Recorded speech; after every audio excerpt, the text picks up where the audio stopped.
Additional मंत्री प्रताप सिंह खाचरियावास इस वक्त मीडिया से मुखातिब हैं। ये सीधे चलते हैं, सुनते हैं क्या कुछ कह रहे हैं। अपोजिशन ने एक मुद्दा शुरू कर दिया और चिल्ला चिल्ला कर कहने लगे पेपर लीक हो गया, और पेपर लीक को लेकर जिस तरह का हंगामा राजस्थान में किया गया, मैं बीजेपी के लोगों को कह देना चाहता हूं, बीजेपी के लोगों एक बात तय कर लो, आपको जवाब देना चाहिए केंद्र सरकार के कामों का, केंद्र सरकार की योजनाओं का, केंद्र सरकार के पुराने किए हुए वादों का, क्योंकि उन्होंने ना तो कभी पेट्रोल डीजल की महंगाई का जवाब दिया, जबकि पूरी दुनिया में क्रूड ऑयल सस्ता हो रहा है। $71 प्रति बैरल पर क्रूड ऑयल आ गया, लेकिन पेट्रोल डीजल के दाम कम नहीं हुए। मनमोहन सिंह जी के टाइम पर 130 से $140 प्रति बैरल था, तब 70 रुपए से नीचे था पेट्रोल डीजल। और आज राजस्थान के टैक्स की बात करते हैं। मैं राजस्थान की पब्लिक से अपील करूंगा, हमारा टैक्स राजस्थान का उतना ही है, बार बार कम करने के बाद, जितना 2014 में मनमोहन सिंह जी के टाइम पर था। इसलिए हमारे ऊपर टारगेट करने की बजाय इनको बताना चाहिए कि केंद्र ने additional excise duty, special excise duty और सेस लगाकर डीजल और पेट्रोल को महंगा किया। उसके बाद तो रिकॉर्ड टूट गए। आटे, दाल, चावल पर जीएसटी लग गई पहली बार। अटल जी ने नहीं लगाई, राजीव गांधी जी ने नहीं लगाई, इंदिरा जी ने नहीं लगाई, अकेले इन्हीं प्रधानमंत्री जी के टाइम पर लगी। आटे पर टैक्स लगा, और जब आटे के बाद पराठा बन गया तो पराठे पर बोलेगा 18% और दे। तो जान लोगे कि भाई साहब, हमसे हिसाब पूछने वालों से मैं कह रहा हूं, यूपी में पेपर लीक हो रहा है, मिलिट्री के एग्जामों में पेपर लीक हो रहा है, हाई कोर्ट के एग्जाम में पेपर लीक हुआ, लेकिन हम वो सरकार है राजस्थान की जिसने विधानसभा में बिल पास किया। खुद मुख्यमंत्री जी ने कैबिनेट में पिछली बार डिसीजन हुआ, सख्त कार्रवाई हुई, और हम छुपाते नहीं हैं। हम पेपर लीक करने वालों की पूरी बस को अरेस्ट करके सख्त से सख्त कार्रवाई करते हैं। ये मॉडल स्टेट बन गया राजस्थान, करप्शन में कार्रवाई करने के लिए और पेपर लीक में कार्रवाई करने के लिए। आप मुझे ये बता दो, पिछली बार वसुंधरा जी मुख्यमंत्री थी, बीजेपी की सरकार थी, इनके इतने पेपर लीक हुए, इन्होंने कोई कार्रवाई नहीं की, सख्त कार्रवाई नहीं की। हमारा एक ही मकसद है, किसी भी कीमत पर बच्चों का भविष्य बचना चाहिए। हम वो सरकार हैं जिसने पहली बार पूरे देश में राजस्थान की रोडवेज बसों में, तब मेरे पास ट्रांसपोर्ट था, मुख्यमंत्री जी ने कैबिनेट में यह डिसीजन लिया कि रोडवेज की बसों में जो भी बच्चा रवाना होगा घर से एग्जाम देने के लिए, वो फ्री ऑफ कॉस्ट यात्रा करेगा। फ्री में पहली बार हुआ पूरे देश में। उसके अलावा फिर कहा गया कि साहब 30 लाख बच्चे आएंगे, तो प्राइवेट बसों की व्यवस्था की सरकार ने। मुख्यमंत्री ने अपील की, एसडीएम, कलेक्टर सबकी ड्यूटीज लगा दी, और लोगों ने खुद ने कैंप लगाए, बच्चों को ठहराने की व्यवस्था की गई। ऐसा मॉडल स्टेट तो हम ही है। यह बड़ा काम हमने किया। हमारी सोच, हमारी नीयत स्पष्ट है, बच्चों के साथ धोखा नहीं होना चाहिए। पेपर लीक होता है, उसको पकड़ लेते हैं, तो ये तो सच्चाई सामने आ रही है कि गलत आदमी का सिलेक्शन नहीं होना चाहिए। हमारी नीति नीयत वो है।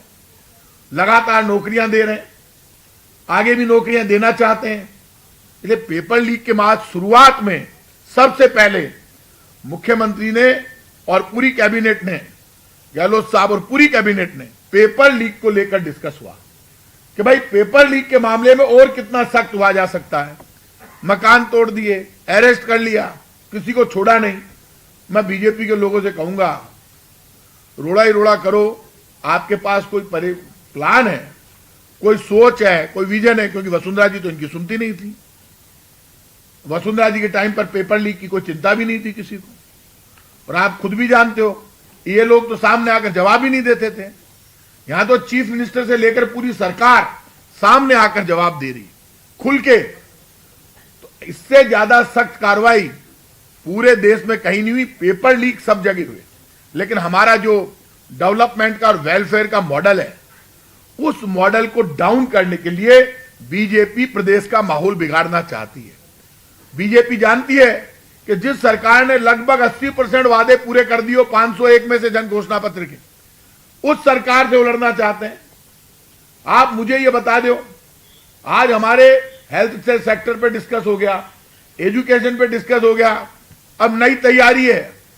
आज डिस्कस हो रहा था पेपर लीक के बाद पेपर लीक होने की परंपराओं को रोकने के लिए और ये जो माफिया इसको खत्म करने के लिए हम एक्ट ला चुके हैं, एक और एक्ट ला रहे हैं। राजस्थान के बच्चे हमसे रेगुलर मिल रहे हैं। College, private universities, private coaching, ये जितने भी चल रहे हैं, मेडिकल यूनिवर्सिटीज वगैरह, वहां एक दिन एक बच्चा मेरे पास आया, आकर कहा कि साहब मेरे से ये गलती हो गई, 10 दिन मेरे को 1 महीने के लिए बाहर निकाल दिया, कह रहे हैं 1 महीने बाद 10 दिन बाद तेरे को ले लेंगे, 1 लाख रुपए जमा करा दे। वो यूनिवर्सिटी वाला कह रहा है, मेडिकल यूनिवर्सिटी, 1 लाख रुपए कहां दिलाएगा? मनमानी चल रही है। इनको भी एक्ट लाने की तैयारी है कि ये जो private coaching, private college, private university, private medical university, private engineering college जो चल रहे हैं, इनको भी, इनमें पढ़ने वाले बच्चों को न्याय मिले, उनका शोषण नहीं हो, उनके साथ अन्याय नहीं हो। कोई भी टीचर, वहां का कोई भी व्यक्ति, वहां का मालिक मनमानी नहीं कर पाए। वहां जो काम करने वाले टीचर्स हैं, उनका भी ध्यान रखा जाए, वहां पढ़ने वाले बच्चों का भी ध्यान रखा जाए। ये हमारी सरकार की सोच है यूथ के प्रति। मैं इतना कह सकता हूं, आज जो हमारा डिस्कस हुआ, उस डिस्कस में खुलकर कहां कोई कमी रह गई, उसको और बढ़िया चाक चौबंद कैसे किया जा सकता है। यही कारण है कि गृह निर्माण सहकारी समितियों को लेकर लैंड माफिया ने जो भी गड़बड़ की, सब में एक ही डिस्कस हुआ कि ये जो जितनी गृह निर्माण सहकारी समितियां, इन्होंने रूल्स रेगुलेशन के विपरीत जाकर आज भी ये जो धंधा पानी करती है, लोगों के चूना लग जाता है, उसके लिए क्या सख्ती से सख्त काम करें कि जिससे आम आदमी को न्याय मिले, आम आदमी के साथ धोखा नहीं। ये हमारी सोच है। और मैं आज आपसे कह रहा हूं कि हमारी जितनी भी बजट की घोषणाएं हुई, उन बजट की घोषणाओं में ये खुशी है हमें कि 94% बजट घोषणाओं में वित्तीय स्वीकृति जारी हो चुकी है। लगभग 80%, 77% वादे हम पूरे कर चुके हैं। अब तक 6 घोषणाएं पूर्ण हो चुकी है अथवा प्रगतिरत है। 86% वादे तो हम घोषणाएं तो पूर्ण कर चुके हैं। 86% मेरे पास लिखा हुआ है, 86% वादे हम पूरे कर चुके हैं। और हम इतना कह सकते हैं कि हमने पारदर्शी जवाबदेह शासन दिया, संवेदनशील शासन दिया। और ये आप अच्छी तरह से जानते हैं कि अब वक्त है जब राजस्थान की सरकार का और केंद्र सरकार की बजट घोषणाओं की तुलना होनी चाहिए। इन्होंने कहा था कि किसानों के लिए क्या किया, किसानों के लिए हमने तो कर्जे माफ करके दिखा दिया, इन्होंने कुछ किया नहीं। आप मुझे ये बता दो, केंद्र सरकार को ये प्रदेश के बीजेपी के नेता कहीं पर भी किसी भी मंच पर हमारी जन घोषणा पत्र के वादों पर हमसे बहस कर लें। और उन्होंने जो वादे किए थे पहले, 15 लाख और अच्छे दिन का, 15 लाख दूंगा, अच्छे दिन लेकर आऊंगा, 50 दिन दे दो नोटबंदी के, देश बदल जाएगा। बदल क्यों देश? जूता पर टैक्स, कपड़ा पर टैक्स, मेडिकल पर टैक्स, यहां पे मेडिकल टोटल फ्री और वहां पर टैक्स, हर चीज पर टैक्स। इसलिए आज कल भी हमारा ये डिस्कस जारी रहेगा और कल कानून व्यवस्था पे डिस्कस होगा, बड़े लेवल पे कानून व्यवस्था को लेकर डिस्कस होगा। मैं पहली आपने बताया हो 77% पूरे हो गए। अब मेरे पास पेपर देखिए, ये 77% मेरा डिस्कस है। मैं इसको अब तक 86 नहीं, वो तो सही है, अब तक 86% घोषणाएं पूर्ण हो चुकी है। मतलब हम 86 घोषणाएं भी तो हमने की। आप इस बात को समझिए, जन घोषणा पत्र जारी किया, उसमें 77% वादे पूरे कर लिए। वो तो एक रिकॉर्ड है जो हम आपको उपलब्ध करा देंगे। और उसके बाद हमने घोषणाएं भी की। अब जैसे ये चिरंजीवी योजना थी, ये इस तरह की बीच बीच में जो घोषणाएं आई, तो उन घोषणाओं का भी क्या रिजल्ट है वो हमने जारी किया कि 86% जारी हमारी घोषणाएं हम पूर्ण कर चुके हैं। घोषणाएं भी, घोषणाओं पर भी डिस्कस है कि मान लीजिए मुख्यमंत्री जी ने समय समय पर घोषणा की, उन घोषणाओं का रिजल्ट क्या है। आप जानते हो हमने घोषणा की बीच में कि जितने भी जो थे ये निगम वगैरह, उनको हमने 7वें वेतनमान की घोषणा की, उनकी स्थितियों को संभाला। ये इतना कह सकता हूं कि मैं हमारी तरफ से हर फील्ड में हम जहां भी काम कर रहे हैं, वहां पर किसी भी कीमत पर हमने ये जितने भी आपके एजुकेशन, हेल्थ, उस पर अभी ममता जी बोलेगी, और इसमें जो हमारा काम हुआ है वो काम पूरे देश में अलग हटकर है। और जहां तक बीजेपी का सवाल है, मैं फिर कह रहा हूं, अपोजिशन अपने काम लेकर नहीं आता, अपने काम के बारे में बोलता नहीं है, बताता नहीं है, केंद्र सरकार के किसी मुद्दे पर आता नहीं है, विजन उनका कुछ है नहीं। और यदि अपोजिशन में दम होता और वो हमें टारगेट कर पाता तो आप मुझे ये बता दो, सरदार शहर का चुनाव अभी हुआ है, 27,000 वोटों से सरदार शहर का चुनाव ये लोग हार गए। सरदार शहर का हमारी सरकार ने विगत 4 वर्षों में जितनी बजट घोषणाएं की है उतनी पहले कभी नहीं हुई है। 4 वर्ष में हमने सभी वर्गों के उत्थान विकास को सुनिश्चित करने हेतु कुल 2,722 बजट घोषणाएं की है। ये बताते हुए खुशी है कि इनमें से 94% बजट घोषणाओं की वित्तीय स्वीकृति जारी की जा चुकी है।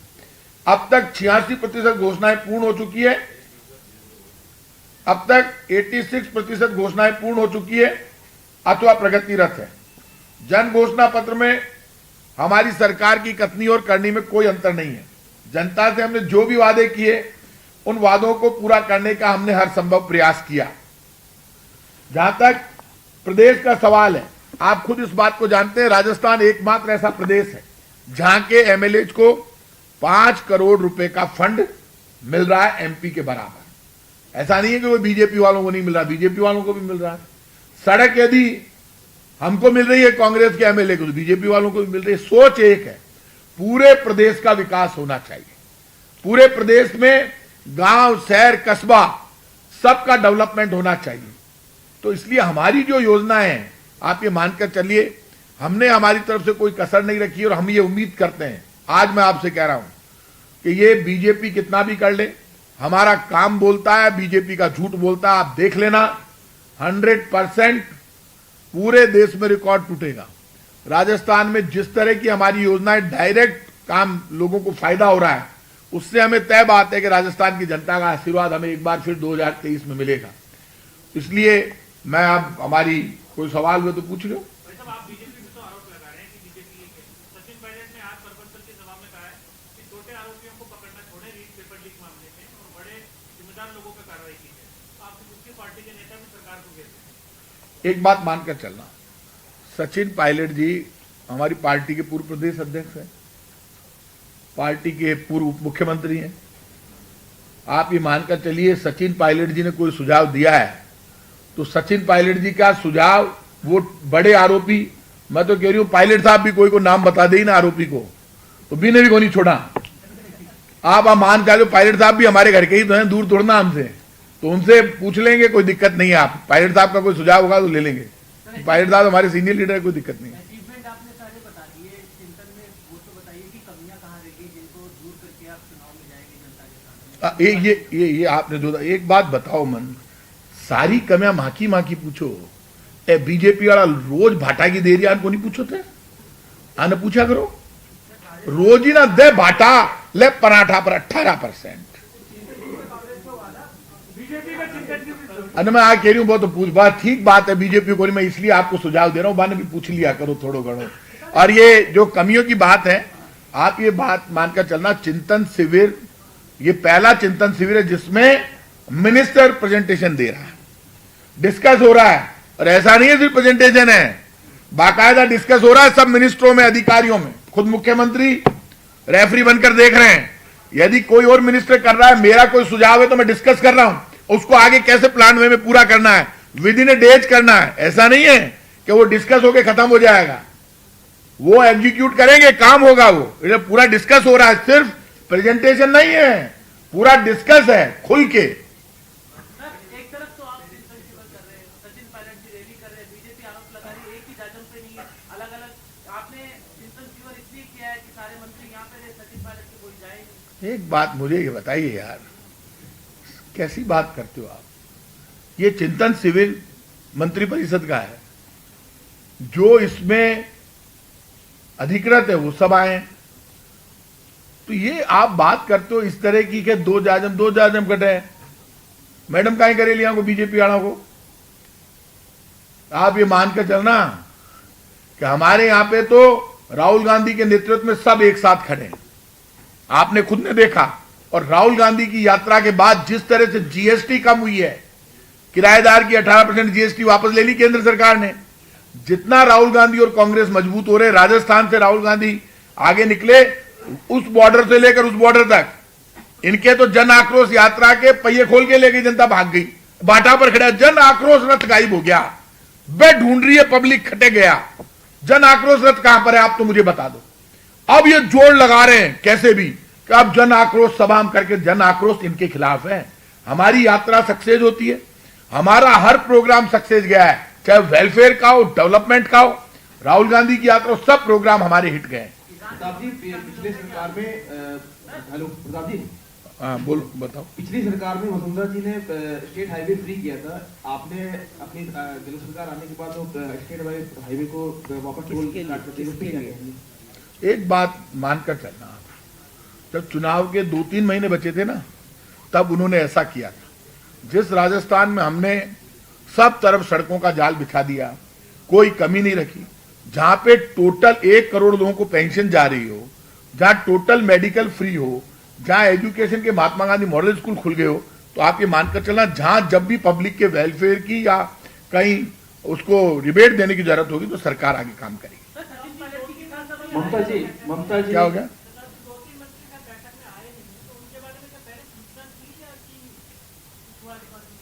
दो तीन मंत्री कौन कौन को नहीं आया? हेमाराम जी आ गया, हेमाराम जी आ गए, अभी आए, लेट हो गए थे। अब यार एक बात बताओ, हेमाराम जी पुराने नेता है, कांग्रेस की कहीं भी मीटिंग होती है, कहीं भी पार्टी की मीटिंग होती है, हमारा कोई भी नेता करता है तो वहां लोग जा सकते हैं, आ सकते हैं, तो एक परिवार है जिसमें सब चलता रहता है। अब यार देखो, ये सब बातें आपको उनसे पूछनी चाहिए जिनके लिए आप मुझे मैं आपको, आप हर मिनिस्टर को सूचना है, और ये सरकारी सूचना है, आप खुद जानते हैं, सबको सूचना है। कोई परिवार में छोटी मोटी बातें चलती रहती है। जब एक कांग्रेस एक बहुत बड़ा परिवार है, कहीं पे मीटिंग होती है, कहीं सम्मेलन होता है, सबको, हर एमएलए को अपने यहाँ पे प्रोग्राम करने का राइट है। यदि कोई एमएलए अपने यहाँ पे मीटिंग कर रहा है बड़ी, और वहां पार्टी के नेता जाकर वहां संबोधित कर रहे हैं, तो वो भी एक पार्टी का हिस्सा है, सब चल रहा है। ममता जी मेरा सवाल ये है कि ये जो चिंतन शिविर हो रहा है, क्या आप बताओ, 1 मिनट नरेश जी, बाद में बात कर ले, आप बोलो। एक सवाल ये है कि अब ये बोलेगी ममता जी, जब आप तो बता दिया कि जब बोले तब बोलना। 83% पूरी हो गई। इस चिंतन में आज चिंतन में ये भी बताया हुआ कि जो 14% जो बची है, वो कौन से महत्वपूर्ण नहीं हो पाई, 1-2 घोषणाएं तो बताएं आप। देखिए, एक बात आप मानकर चलना, अभी मैंने आपको बताया, कल जब हम प्रेस कॉन्फ्रेंस करेंगे, मुख्यमंत्री जी बैठेंगे, किन किन घोषणाएं बाकी रह गई आपको सारा प्रस्तुत करेंगे, सारा लिखित में देंगे।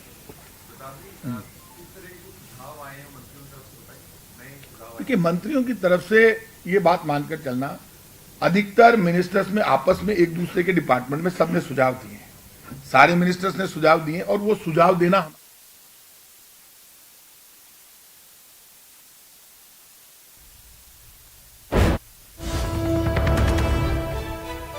चिंतन शिविर से ये बड़ी खबर है। गृह निर्माण सहकारी समिति